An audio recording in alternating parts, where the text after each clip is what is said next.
નમસ્કાર દોસ્તો, વિડીયોમાં ફરી એક વખત તમારું સ્વાગત છે।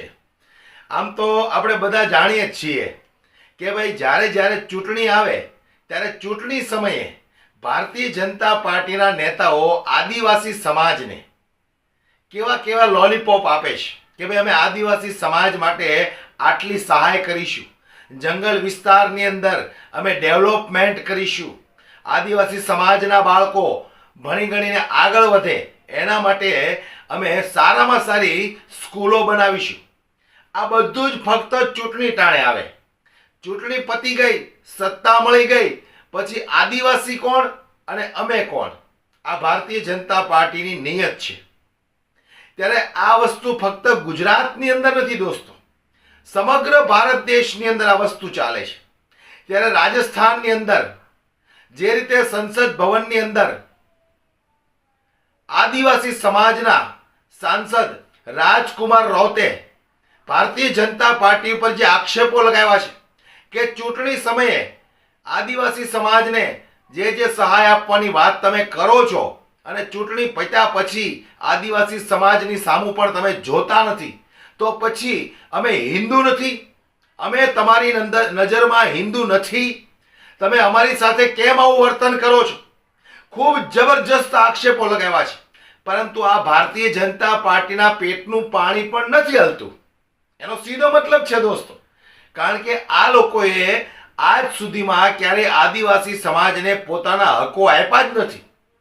હવે જ્યારે આદિવાસી સમાજના લોકો, એમના નેતાઓ આમની પાસે પોતાના સમાજનું ભલું કરવા માટે, આદિવાસી સમાજનું ભલું કરવા માટે હક માગે છે, ત્યારે આ કેન્દ્ર સરકારના પેટમાં કેમ એટલું બધું દુખે છે? ત્યારે સંસદ ભવનની અંદર નરેન્દ્રભાઈ મોદી અને અમિત શાહ ઉપર જે આક્ષેપો લગાવ્યા છે, રાજસ્થાનના સાંસદ રાજકુમાર રાઉતે જે રીતે સંસદ ભવનની અંદર બંને નેતાઓની જે ધુલાઈ કરી છે દોસ્તો, આવો આપણે એ વિડીયો પર એક નજર નાખીએ। પણ વિડીયો પસંદ આવે ને તો ખૂબ શેર કરજો, એટલે દરેક લોકોને પણ ખબર પડે કે ફક્ત ગુજરાતની અંદર આદિવાસી સમાજની આવી હાલત નથી, સમગ્ર ભારત દેशની અંદર आदिवासी समाज साथे अन्याय थाई छे। हम कहते हैं हमें किसी धर्म में नहीं रहना है, हमको आदिवासी है, आदिवासी रहने दिया जाए। हमें सत्ता नहीं चाहिए, हमें हमारा अस्तित्व बचाना है, हमारा स्वाभिमान बचाना है, हमारा जल जंगल जमीन बचाना है। और देखा गया देश के अंदर आदिवासी समुदाय जल जंगल जमीन की बात करता है तो उसको नक्सलवाद का ठप्पा दे दिया जाता है, उसको नक्सलवाद के नाम से मारा जाता है। छत्तीसगढ़ का बस्तर का इलाका हम देखते हैं, 11 साल की बच्ची को मारा जाता है और कहा जाता है कि नक्सलाइट थी। 3-3, 4-4 साल के बच्चों को मारा जाता है, गर्भवती महिलाओं को मारा जाता है। आदिवासियों की, जब भी आदिवासी समुदाय अपने हक अधिकार की बात करता है तो उसको नक्सलवाद का ठप्पा लगाया जाता है। हमारे आदिवासी समुदाय को लेकर एक धर्म कोड की लंबे समय से मांग चल रही है कि आदिवासी समुदाय को अलग से धर्म कोड दिया जाए। आजादी से पहले 1871 से लगा के 1951 तक अलग जनगणना हुई है। आज आदिवासी समुदाय कोई ईसा धर्म अपना रहा है, कोई हिंदू धर्म अपना रहा है, अलग अलग जगह बटा हुआ है। आदिवासियों की आइडेंटिटी, उनकी पहचान खत्म हो रही है। आदिवासी समुदाय अपनी पहचान बचाने को लिए लड़ रहा है और लंबे समय से कह रहा है कि आदिवासियों की अलग से जनगणना कॉलम होना चाहिए, धर्म कोड होना चाहिए। देश का जब बजट आता है तो देश का युवा एक आस लगा के बैठता है कि इस बार कुछ अच्छा होगा। देश का गरीब, देश का आदिवासी, देश का एससी ये आस लगा के बैठता है कि कुछ अच्छा होगा। हमारे राजस्थान की बात करें, राजस्थान में डंका बजा रहे थे कि डबल इंजन की सरकार है, सब कुछ हो जाएगा। लेकिन केंद्र का बजट देखा, राज्य का बजट देखा, कुछ नहीं हुआ। और पूरा देश का एसटी एससी आदिवासी समुदाय हो, युवा हो, सब ये लग रहा है कि डबल इंजन की सरकार की दावा करने वाली इस बार का जो बजट है वो कहीं न कहीं सिर्फ बिहार का, कहीं न कहीं आंध्र प्रदेश का और सरकार बचाने का बजट साबित हुआ है। और कहीं न कहीं ये जुमलेबाज का जो बजट आया है इस बार, देश की जनता देख रही है। मैं उस लोकसभा क्षेत्र से आता हूं, बांसवाड़ा। मैं बांसवाड़ा डूंगरपुर की जनता को धन्यवाद देना चाहता हूं जिन्होंने मुझे चुन के भेजा। वहां पर हमारे प्रधानमंत्री जी ने कहा था कि जिसकी कोई पहचान नहीं है, जिसका कोई नाम नहीं है, जिसका कोई रिकॉर्ड नहीं है, ऐसे व्यक्ति को जिता के क्या करोगे? लेकिन बांसवाड़ा डूंगरपुर की जनता ने ठान लिया था कि लोकतंत्र है, राजतंत्र नहीं। और ये राजतंत्र तय करने का किसी को ठेका नहीं है। लोकतंत्र है, जनता ने ठान लिया था कि इस बार राजकुमार रोज जाएगा। मैं आपके माध्यम से, पूरे सदन के माध्यम से मेरी जनता को धन्यवाद देना चाहूंगा। मोदी जी ने कहा था वह वहां के बड़े बुजुर्गों को कि घर घर जाके राम राम बोल देना और चुनाव जिताना। वहां के बड़े बुजुर्गों ने ठान लिया और कह दिया था, और मेरे माध्यम से और आपके माध्यम से संदेश पहुंचाया है उन तक। मुझे कहा था मोदी जी को कह देना कि देश के आदिवासियों को उजाड़ने का काम पिछले 10 सालों में हुआ है। देश के अंदर धर्म की राजनीति हुई है। देश में 15 लाख रुपए बेरोजगारों को नौकरी देंगे यूं करके 10 साल राज किया है। इस बार हम सबक सिखाएंगे। और उन्होंने मेरे माध्यम से मैसेज पहुंचाया है कि गुरु गोविंद की धरती है, मावजी महाराज की धरती है, संत सुरमाल महाराज की धरती है।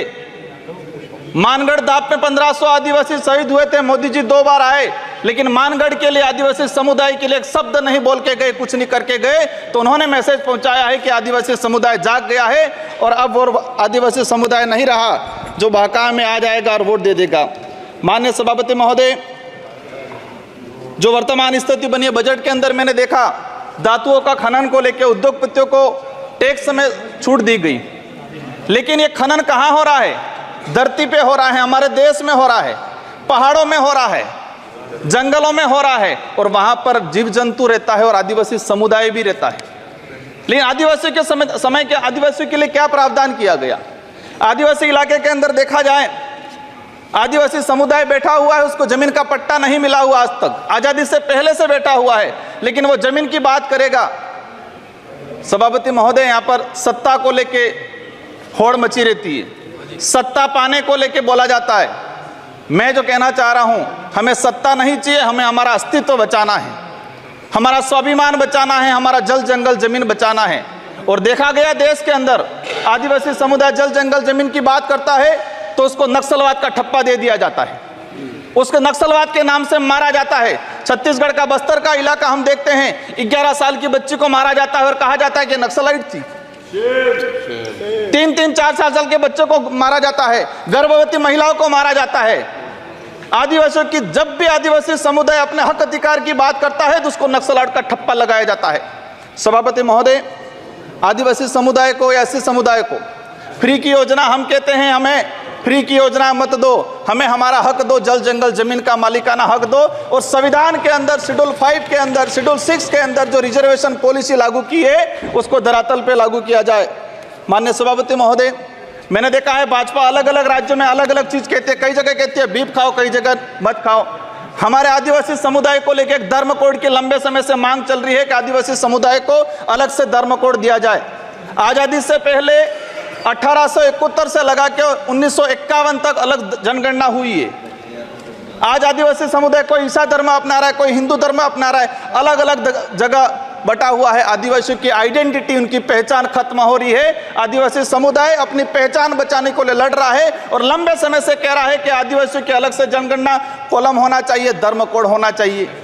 झारखंड के अंदर 11 नवंबर 2020 को झारखंड विधानसभा में प्रस्ताव पास हुआ अलग से आदिवासी धर्म कॉलम को लेके।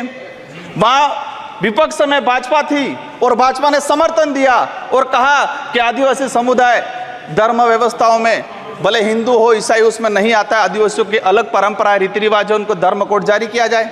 लेकिन राजस्थान में अलग तरीके से माहौल बनाया जाता है। हम कहते हैं हमें किसी धर्म में नहीं रहना है, हमको आदिवासी है, आदिवासी रहने दिया जाए।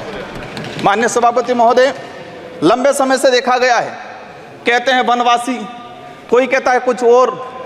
हम कहते हैं हमारी जो आइडेंटिटी है, हमारा जो देखा गया है कई बार कि जो व्यवस्था बनी है उस व्यवस्था के अंदर हम कई बार कहते हैं हमें कुछ मत दो एजुकेशन को लेकर।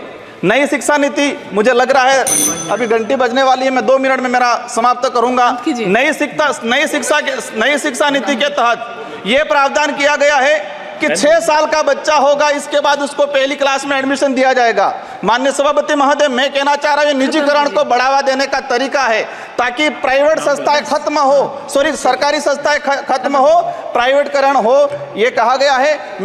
तो आ सच्चाई છે, આ હકીકત છે અને આ સચ્ચાઈ હવે સંસદ ભવનની અંદર જે રીતે રોજબરોજ ભારતીય જનતા પાર્ટી સામે સવાલો ઉઠે છે, એ તમામ ન્યૂઝ અમે તમારા સુધી પહોંચાડતા રહીશું, કારણ કે આ ન્યૂઝ તમને ગોદી મીડિયા ક્યારેય નહીં બતાવે. ગોદી મીડિયા ક્યારેય તમને આ ન્યૂઝ નહીં બતાવે કે ભાઈ અત્યારે સંસદ ભવનની અંદર વિપક્ષ ભારતીય જનતા પાર્ટીની કેવી ધુલાઈ કરે છે. કારણ કે ભારતીય જનતા પાર્ટી પર આક્ષેપો લાગતા હોય, ભારતીય જનતા પાર્ટી પર સવાલો ઉઠતા હોય, તો આ ગોદી મીડિયાને આ ન્યૂઝ બતાવવાની પરમિશન નથી મળતી.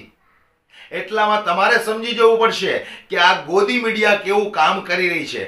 ફક્ત ને ફક્ત 10 વર્ષથી ભારતીય જનતા પાર્ટીની ટીઆરપી વધારવાનું આ લોકોએ કામ કર્યું છે. સચ્ચાઈ હકીકત શું છે એ દેશની જનતા સુધી આ ગોદી મીડિયાએ ક્યારેય પહોંચાડી જ નથી.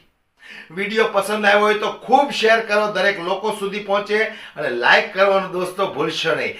અમારી યુટ્યુબ ચેનલમાં જો તમે નવા હો તો અમારી યુટ્યુબ ચેનલને સબસ્ક્રાઇબ કરીને બેલ આઇકન પ્રેસ કરી દેજો. નમસ્કાર.